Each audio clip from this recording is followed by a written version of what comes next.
epicenter of Alberta's measles outbreak. You kind of accept that it's around and it's here, and you know it's in the community. Taber residents on the disease and the town's incredibly low youth vaccination rate.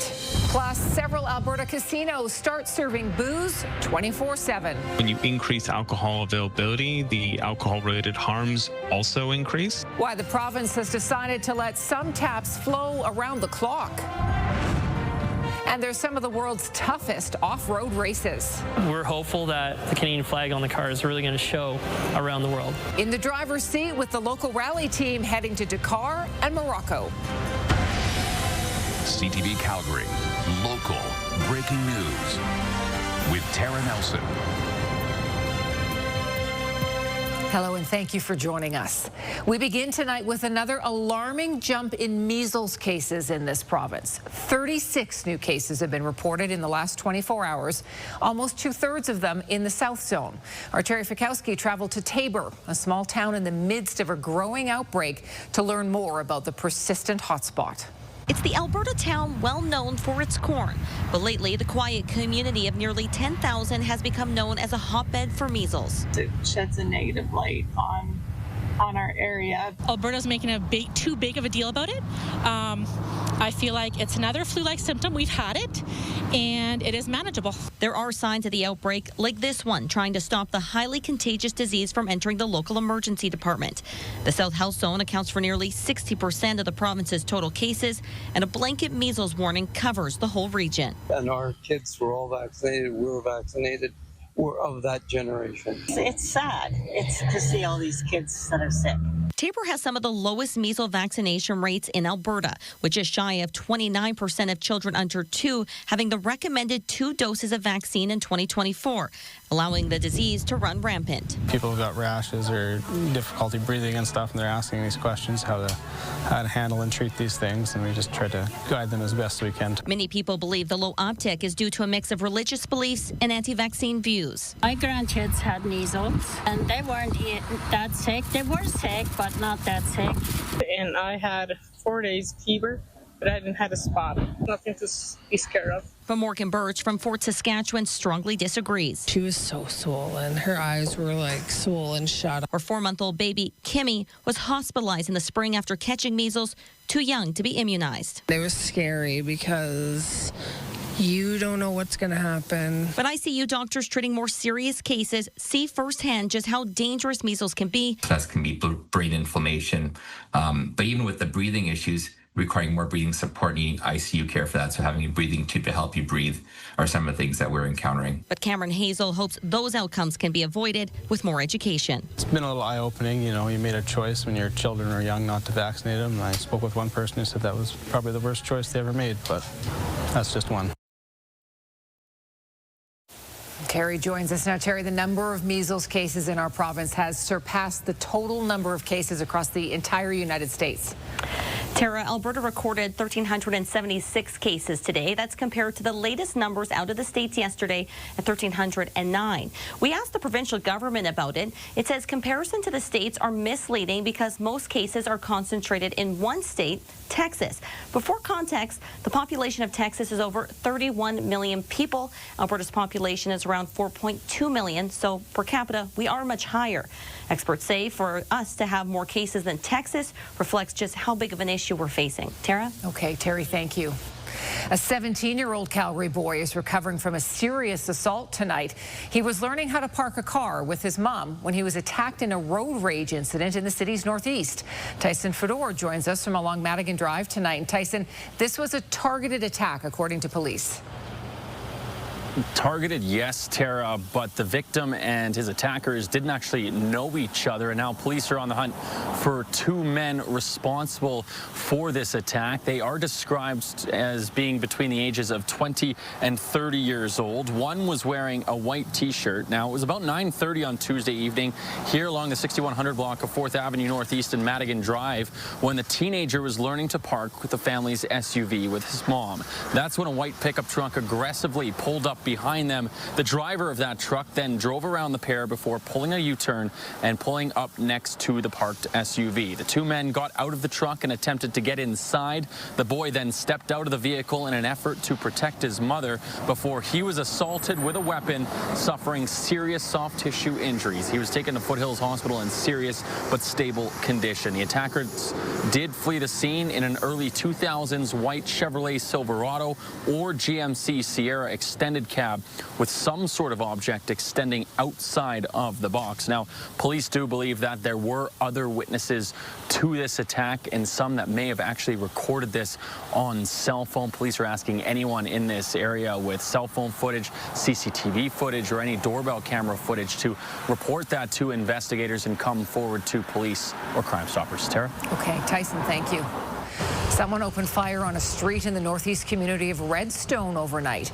Officers closed the road and collected shell casings this morning. They say a parked vehicle was the target. At least 2 vehicles had broken windows. There were no reports of injuries, though, and no word of arrests. Police say there is no risk to the public. Police say a victim suffered serious but non-life-threatening injuries in a stabbing this morning. It happened in the 2600 block of 38th Street Northeast near the Peter Lougheed Centre. No suspects are in custody. Police have now charged a man after we brought you the story of a Southeast family's concerns about disturbing behavior by a neighbor. Security video caught a man waving hatchets and shouting racial slurs on the family's property. After CTV's reporting of the situation on Tuesday, police have now charged Shane Stewart. The 47-year-old is accused of a number of crimes, including criminal harassment and assault with a weapon. The neighbor says he is pleased to hear police have finally taken action after they made multiple reports to authorities. A man facing voyeurism and child porn charges made a brief court appearance today. 51-year-old Jeffrey Williamson's next court date is set for July 25th. He was arrested after young girls and women complained about being secretly filmed in South Centre Mall. He was previously convicted of the same charges in 2018. CTV News has obtained Williamson's parole documents from that case. He was granted day parole, denied full parole, and got statutory release in 2019. He then faced 2 years of probation conditions, including not being allowed around children and no computer or cell phone access. The documents state he did receive sex offender therapy. You can now drink alcohol when you gamble at many Alberta casinos around the clock. A 6-month pilot program allows casinos to serve liquor up to 24 hours a day. While some casino patrons support the idea, some anti-drunk driving advocates say extended drinking opportunities must come with increased safety measures. Stephanie Thomas reports. Viva Las Vegas or Viva Alberta?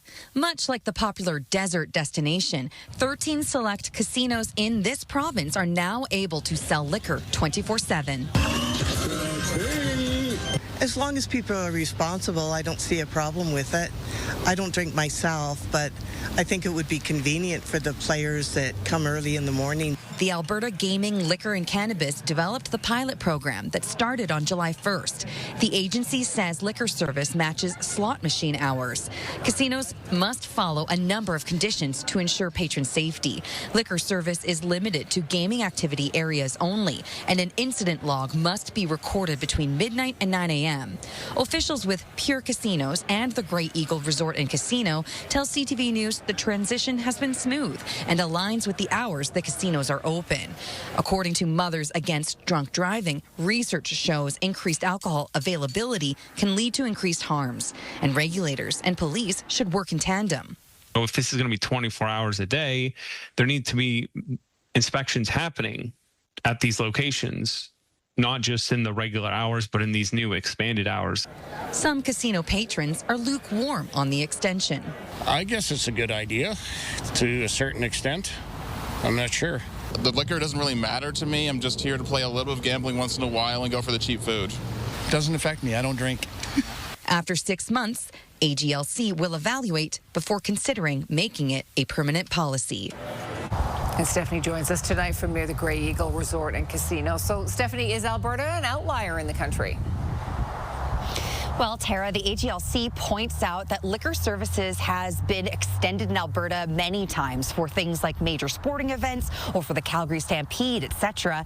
But it's the 24/7 part that is unique to this province. In BC, they have never granted a liquor extension past last call. And in both Alberta and Ontario, select airports do offer liquor service round the clock. But otherwise in Ontario, last calls before 2 a.m. And the Quebec government tells us that it's up to a specific license holder to apply for a liquor extension on a case-by-case basis. But otherwise, no other province or territory has told us that they are pursuing a wide pilot program like this one. Tara, we also checked in with Calgary Police, and they tell us that they are not planning to adjust or increase check stops as a result of this pilot program.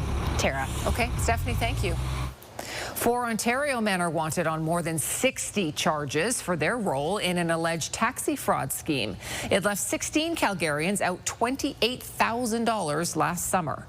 Calgary police say the suspects operated in 2 ways, either pretending to be a taxi driver or a fake rider offering cash to strangers in exchange for using their credit or debit card, claiming that the driver refused the cash payment.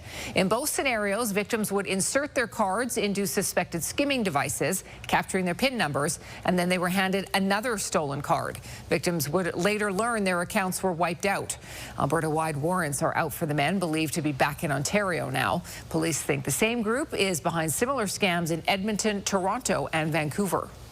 A man was hurt in an explosion in the Shepherd Industrial Park this afternoon. Police tell us a pressurized tank exploded at an industrial coating plant. The man in his 30s was rushed to hospital with what police say are life-altering injuries. You're watching CTV News, Calgary. Boaters and swimmers along Ghost Lake say the reservoir is almost unusable thanks to poor water management. The Ghost Reservoir is below its yearly level, which has docks and boats bottoming out. As Tim Brook explains, vacationers upstream are not happy with the TransAlta hydro plant.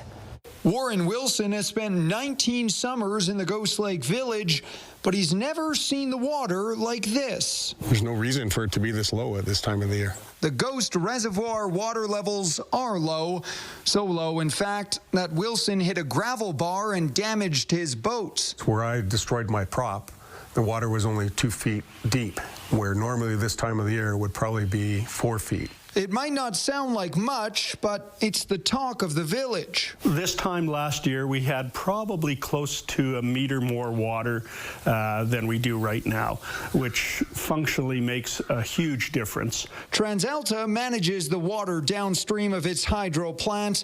Earlier this month, the company raised levels, allowing residents to dock and put their boats in the water. But then TransAlta lowered again, leaving many high and dry. In the last few days, people have scrambled to get their boats out of the water. If you look around the village, you'll see a lot of rock, a lot of points that are exposed. Those here are confused. Alberta's seasonal rainfall and runoff amounts have been average. We do understand that flood mitigation is important, but they're not operating the dam like they have for the past 80 years. A CTV News interview request was denied by TransAlta. Its media relations team tells us it began refilling to return to targeted elevation levels, but had to pause to accommodate the recent precipitation. It says it's monitoring conditions and will soon refill the reservoir. For Wilson, that rise can't come soon enough. You know, it's a very short season here in Alberta as it is the summer. So to not have a lake for a whole month of July is very frustrating. Tim Brook, CTV News, Ghost Lake. Boaters in the area are being told to exercise caution while launching or mooring. More information about water levels can be found on the province's website. Well, the day started out pretty soggy, but it's not a bad night. Gina joins us now. So what do the next few hours hold? Well, I'm smelling the barbecue right now, so somebody's ready to be done with the rain. And I do see, I hear a little bit of thunder. There is one cloud behind me here that may just add a little bit added precipitation to some areas in the north right now. But clearing is on the way. We should get some sunshine a little later this evening. We're at 15 right now, so starting to cool off out there. Tonight will cool off to a low about 9 degrees, but a nice sunny start to Friday morning. But it's going to be a weekend packed with active weather, Terry. Tara. So I'll break it all down in our full weather hit coming up. Sounds good, Gina. Thank you. Still to come, the Alberta Next panel makes a stop in Edmonton. We'll tell you about the reception it received from attendees and changes being made to the online survey. And the UK is doing something very few other countries have, lowering the voting age. Those details are just ahead. And if you have a news tip anytime, you can text us at 10-400.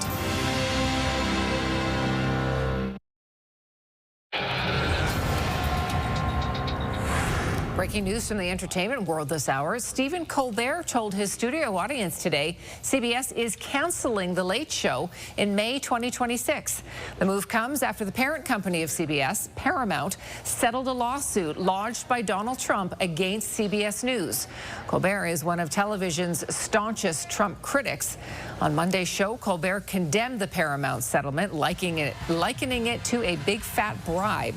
CBS says the cancellation is purely a financial decision, even though the program is typically the highest rated in late night. Hundreds of people lined up in Edmonton last night for their chance to speak directly to the Premier. The Alberta Next panel receiving mixed reviews from attendees. CTV's Connor Hogg was there. The conversations that we have tonight and throughout the Alberta Next engagement period will help to shape the future of our province. Ranging viewpoints represented at the Wednesday night Alberta Next panel in Edmonton, some making their feelings known outside. Separation, one of the hot topics, despite it not being on the approved list of topics. Are you in favor of such a plan? It depends on what the alternatives were. If it was maybe for us to just separate NBBC, Saskatchewan, Alberta, maybe. Become the 51st state? No. Never. So let's just move forward with a referendum on independence, force that constitution open, and see where those talks take us. Inside, a wide range of reactions from the crowd. Why is this question even a question when we already have done this survey? Among the issues on the agenda, a provincial police force, the province's sovereignty within Canada, and an Alberta pension plan. I hate to see what this province is becoming. We sound like bratty children. We're getting a bad deal. My last paycheck, I put $1,700 toward the CPP. I would rather that be in Alberta towards Alberta infrastructure. The province also asking for ideas for constitutional amendments, including Senate and immigration reform. People also wanted to talk about other things, including healthcare, money for AISH recipients, and separation. At the end of the night, mixed reviews. Do you feel like your voice was heard? I do. I think that the panel was fairly stacked for the UCP. The most interesting questions for me concerned health and education. I think it was great. I think people were heard. A little bit disrespectful in some parts, or there was some heckling that didn't need to happen, but they're pretty intense conversations. Alberta Next panels will continue over the coming months. The province says that the discussions that take place will inform which referendum questions are put to voters next year. Connor Hogg, CTV News, Edmonton. Late this afternoon, we learned the UCP government is making changes to its online Alberta Next survey, even though many people have already submitted their opinions. The original surveys did not include an option to vote no on the party's proposals on distancing Alberta from federal programs. The reworked version gives respondents the no option. The opposition NDP says Smith's government is manipulating the panel and the survey to stir up separatist sentiment. The UK plans to lower the voting age from 18 to 16 before the next national election. The Labour Party made the pledge before it was elected to form the government. Automatic voter registration will be introduced, and voters will be allowed to use bank cards as a form of identification at polling stations. The government says changing the voting age is part of measures to increase democratic participation and help safeguard against foreign interference. RCMP have now charged a former commercial pilot with hijacking constituting terrorism in relation to a security scare at Vancouver's airport on Tuesday. Mounties say Shahir Kasim took a plane from the airport in Victoria after threatening a flight instructor and flew it to Vancouver. They say the suspect had an ideological motive. Yesterday, a man with the same name posted on social media that he is a messenger sent to save humanity from climate change and to bring in an era of world peace. The Facebook profile says Kasim attended high school in Lloydminster before studying aviation at NAIT in Edmonton. This is CTV News Calgary. Let's check in with Gina again as we look ahead to our 5-day forecast. Yeah, seeing a little bit of instability over the city right now, so that rain just not quite finished with us yet. It's not a widespread rain cloud over Calgary right now, but you can see winds are variable yet strong, so that's usually an indication of some low pressure, and of course our pressure is falling this hour too, so we could see some parts of the city just get a little bit more precipitation over the next couple of hours before this system dissipates and we get some clearing overnight. Temperatures right now are slightly dropping too. We did manage to get to a high of 17 in Calgary today, sitting at 15 right now. So we've already cooled off a couple of degrees over the last hour here. 18 if you're joining us in Medicine Hat, same down in Lethbridge, central parts of Alberta. A little bit warmer. Edmonton was in the 20s today, so dodging that system that hit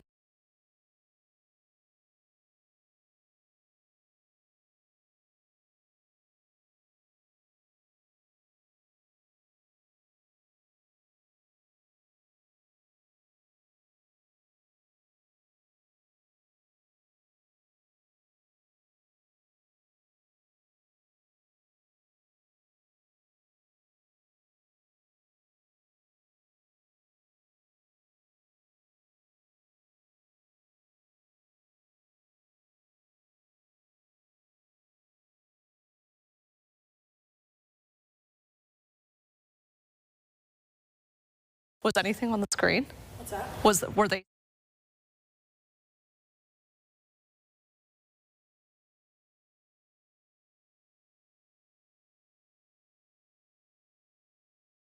Welcome back. Apologies for our technical glitch. More fossil thefts from a UNESCO World Heritage Site west of Calgary have prompted Parks Canada to end hiking permits to the area. While the goal is to protect the natural resource, some hikers to Mount Stephen would really like another solution. Alicia Fieldberg explains. The Burgess Shale holds some of the oldest soft tissue fossils in the world, but more have been stolen, so hikers can no longer reach the top of this mountain revered as one of the best summits in British Columbia's Yoho National Park. Well, that's a new change that we've implemented for this year. We just felt that it was important to protect this irreplaceable resource. Parks Canada will not be giving out the permits which previously allowed hikers to summit Mount Stephen. In August, 2 American men hiking without permits went into the protected site and took fossils, later facing fines of nearly $5,000 each. We were alerted to their presence and were able to apprehend them. When we did, we found that they had removed 6 Burgess Shale fossils. You can still take guided hikes to the shale, but there's no way to summit now, and that's disappointing to some people in the scrambling community. Doug Robson of Calgary dreams of reaching 180 popular peaks, and Stephen is one of them. It's a goal that I would get it done. There's other people that would like to do it too. In 2022, Parks Canada recovered 45 fossils a Montreal man illegally removed from the area. The warden says sometimes people with permits grab a souvenir. In other cases, money is the motivator. Just like anything that's rare, there would be a value on the black market for these fossils. Researchers say the 500-million-year-old fossils have uncovered many previously unknown species. They are much, much older than the first dinosaurs. If we want to understand where we come from, we need to protect this resource. Some hikers wish there could be discussions about how they could allow some people to summit. So I don't feel it's people like myself or playing the mountains. They're about protecting the environment, not taking from the environment. I'd like to have a conversation about it rather than just shut it down. Parks Canada says it tried to strike a balance with its decision. We're doing this for all the right reasons. We're not stopping people from hiking in other areas. I would hope that they would understand why we've made this decision. Alicia Fieldberg, CTV News, Calgary. Parks Canada said it previously gave out about 20 permits each year for Mount Stephen. Burgess Shale is a UNESCO World Heritage Site for its vast deposits of well-preserved, soft-bodied organisms, which provides valuable insight about the Cambrian explosion of life. The Alpine Club of Canada is marking 100 years since the first ascent of Mount Alberta with a special invitation. 20 members of the Japanese Alpine Club have been invited to Jasper to mark the occasion. 100 years ago, 6 Japanese climbers, along with 3 Swiss guides, became the first to ascend the mountain. The group left an ice axe at the peak, engraved with the initials of the expedition's patron. The Consulate General of Japan hopes this year's visit will serve as a gesture of encouragement to Jasper while it recovers from last year's wildfires. He taught his friends in Japan how to climb the winter mountains. From then, in Japan, the mountain climbing is very popular. Mount Alberta is the third highest peak in the province. Okay, apologies again for our technical glitch. Maybe it was weather somewhere that knocked us off. I don't know what people saw, so just do it again. Hey, yeah, you know what? Blaming the weather, we love to do that, and we can certainly make that the excuse in this case, especially because we're still seeing some slight remnants from that system that passed through today. You can still see a counterclockwise flow, but has really expanded this system. So in Calgary here, still seeing just a slight chance of maybe some lingering precipitation impacting areas in the north and to the east, but this is all starting to die off and clear out. Tomorrow, though, we have another setup for more active weather. It should be clear in the morning, but we do see that moderate risk potential throughout the afternoon. So Calgary could see winds if a storm cell sweeps through up to 90 kilometers an hour, and hail could get up to 5 centimeters in diameter. And if you're joining us to the south in that kind of black circle perimeter there, you're at an even higher risk of stronger winds, larger hail, and maybe even the chance of sort of tornado development as well. Of course, this outlook should be used as a tool to prepare for the worst, but still hope for the best. These are the extreme case scenarios, but we do see over the next 3 days many areas encountering cloudy conditions, rain, and instability, and some cooling temperatures. Not everywhere in the south. You might dodge it in Brooks and Pincher Creek for the most part, but it definitely seems like we're just getting one round after the other of active weather and systems moving through. And by Monday next week, we cool off even more and get a more stable, gloomy, cloudy system in effect for your Action Furnace 5-day forecast.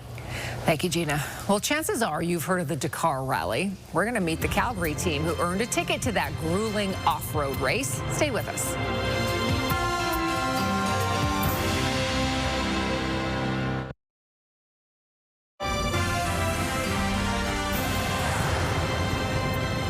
A Calgary-based rally team is gearing up to take on 2 of the most grueling off-road races on Earth, and they are doing it with the Canadian flag proudly on display. The Gear Shop Technical Motorsport team has qualified for the 2025 Morocco Rally and the legendary Dakar Rally next year. Mark Villani reports on the hometown crew defying expectations on the world stage. A Ford Bronco kicking up sand in the Mexican desert, followed by a champagne celebration. This is how the Gear Shop Technical Motorsport team earned its spot on the world stage. We didn't know what to expect. We've never done this before. Against all odds, Nathan Hayashi drove his Calgary crew to 2nd overall at the Sonora Rally, a qualifying event in the Road to Dakar series. The result punched their ticket to the 2025 Morocco Rally and the legendary Dakar Rally in January 2026. It's a very difficult race, so 14 days of off-road, 500 kilometers, 600 kilometers, sometimes 1,000 kilometers a day. It all started with a social media message from Ukrainian engineer Misha Onofrichuk. He joined the team and became the brains behind its technical strategy. If you want to be in best of the best, you just need to go in Dakar. This is last level for you need to pass this. To help navigate the jump to international competition, Hayashi picked up the phone to call a former Mitsubishi team member. On the phone, I said, look, you ever watch this movie called Cool Runnings? And he's like, I love that movie. I'm like, well, we're kind of like that, but we're going the other way. We're going for cold climate to hot desert. But the road to Dakar comes with challenges, supply issues, technical upgrades, and endless prep. For Dakar, we're looking for 26 tires. Team members are learning as they go, with support driver Stephen Hjorlifson keeping everything moving. We've had a lot of challenges so far, just where we're at with the race team, building the racetrack, finding all the parts. But through it all, their Alberta roots stay front and center. This is truly a Canadian-wide project, and we're hopeful that the Canadian flag on the car is really going to show around the world. A rally dream that's now within reach. Life is very short. If you want to try something, you just no need to wait. Just go and just do it. Mark Villani, CTV News, Calgary. The Gear Shop says it hopes this accomplishment helps build a new era of rally racing in Canada. For more information on their journey to Dakar, you can visit our website, ctvnews.ca/Calgary. Hockey fans and players in Ontario were starstruck when 2 of the world's greatest players stepped on the ice for a beer league game.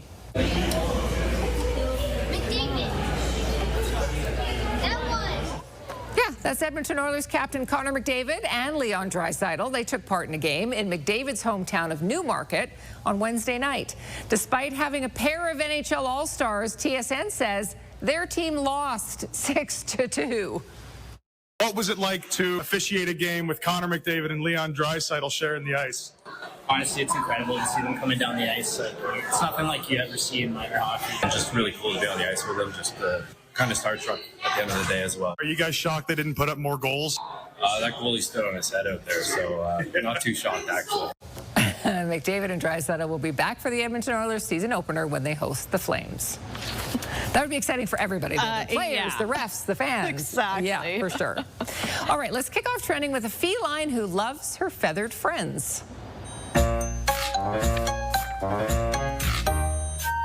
I was not expecting this kind of friendship. I was a bit worried there. It's not an attack. It's a big hug that black duck is receiving. And then, of course, this guy doesn't want to be left out. So the white duck jumps in there, too. It feels like these three spend a lot of time together, just chilling out, having some cuddles. I'm wondering if the cat thinks it's a duck or the ducks think they're cats. Hard that's to say. Why this is all it works. It works. It's working out, yeah. Well, not to be outdone, here's another very unlikely friendship.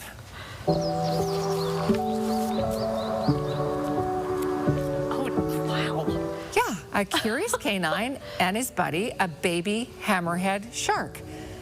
Now, the shark could have darted off at any time. He obviously wasn't too worried, so the dog wasn't being aggressive in any way. They just were happy to play together in the water, I guess. The shark's like, this is the weirdest looking fish I've ever seen. I don't know what's happening, but I'm going with it. Yep. Well, finally, an adorable game of peekaboo.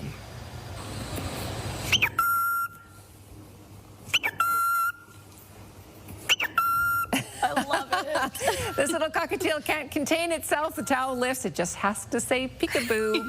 He learned this parroting from his owner, and now he loves to play the game. Yeah, hopefully it's only when the towel is happening and not in the middle of the night.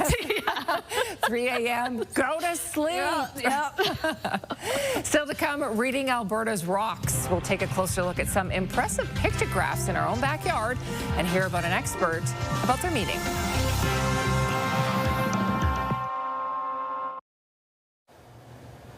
Yeah, still seeing a bit of a rain cloud development over parts of Calgary right now. We have another angle here I'll show you in just a moment that shows even it has those virga clouds. So we're seeing that precipitation trickle towards the surface, but it might not be quite materializing. That's the shot there for you, but also seeing a little bit of sun here as well. Sitting at 15 degrees currently, managing a high of 17 today. So outside of that normal seasonal range, it was cooler today because of that low pressure system that swept through. We'll get a little closer to seasonal tomorrow, but winds right now are coming from that cool direction as well. So at around 13 kilometers an hour here in Calgary out of the northeast, which again was where a lot of our weather was coming from circulating today. Temperature change over the last 24 hours. We are 4 degrees cooler today at this time than we were yesterday, but we will have a bit of a rally as we look ahead tomorrow, up to 21 degrees for your Friday forecast there. So normal is 23. We're a little closer to it, and the more south you go, the more seasonal you get. But we're not done with the active weather. Playing out your future cast here, we'll see some clearing tonight, a mainly sunny start to Friday, so a good time to be outdoors will be the morning. This model, it's not quite showing that convective energy making it to Calgary, but there is the potential there, and it certainly gets more developed and pronounced as we get into early morning hours. So nocturnal thunderstorms, a likely possibility heading into Saturday there, and we could probably see a second round or two or three throughout the rest of the weekend. Looking at your 24-hour forecast brought to you by Action Furnace, fixed right or it's free. Down to 9 tonight with that clearing, 11 degrees for your morning, and then like I mentioned, 21 tomorrow, but that strong chance of some afternoon or evening thunderstorms. Thank you, Gina. A 17-year-old boy is recovering from a serious assault following a road rage incident in the Northeast. Police say the teen was attacked while learning to park the family SUV and was trying to protect his mother. No arrests have been made.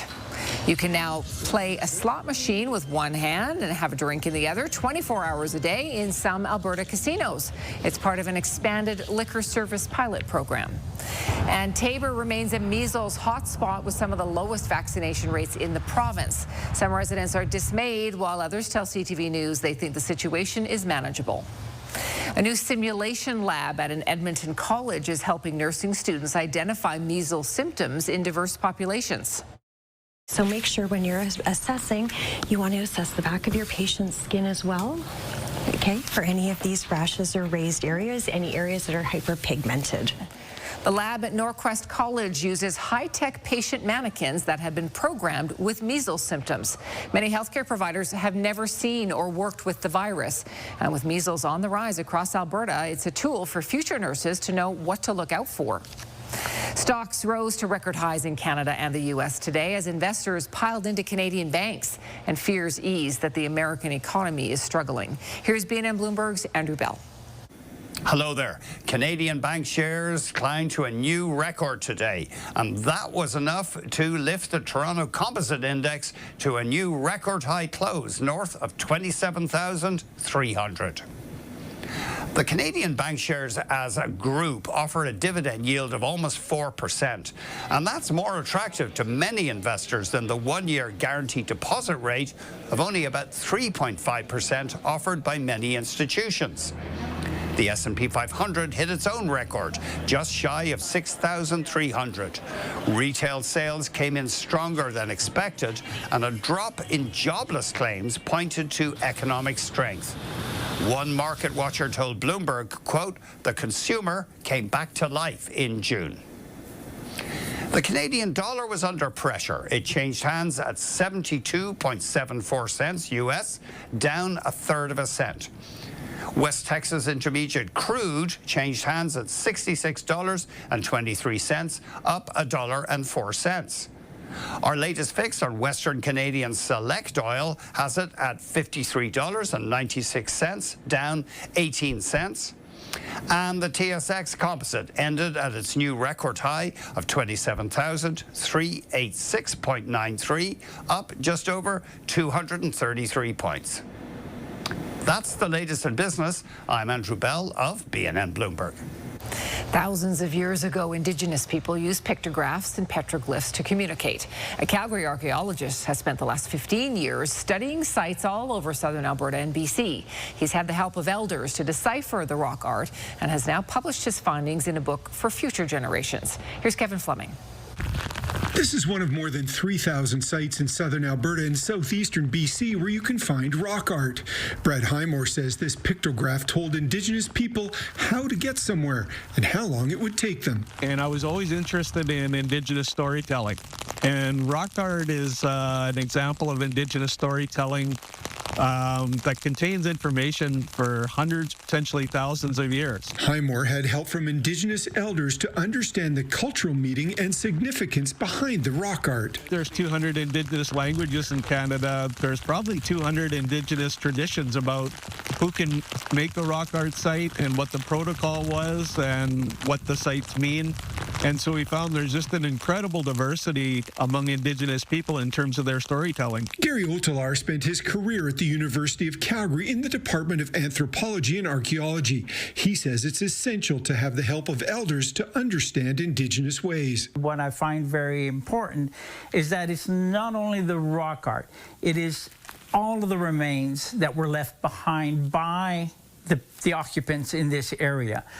But they all must be looked at together, and not from a Western perspective, but actually from an Indigenous perspective. Highmore's book is called Forgotten Dreams, a new look at ancient rock art sites. He says the elders he worked with were excited to pass their knowledge to future generations. We hope to promote mutual respect and collaboration, not just between archaeologists and First Nations, but hopefully it'll be educational, and youth will see that as an example to do more research on their own into Indigenous cultural history. Many of the sites are open to the public, and Highmore hopes people will visit them, but also be respectful and leave them as you found them. Kevin Fleming, CTV News, Okotoks. Highmore says many of the rock art images are at least 2,500 years old, and the painters used a mineral called ochre mixed with deer or bear grease, and it has certainly stood the test of time. Collectors are in town to see an impressive selection of cash, and it's not just rare coins. Some very old Canadian Tire money is available too. That's next.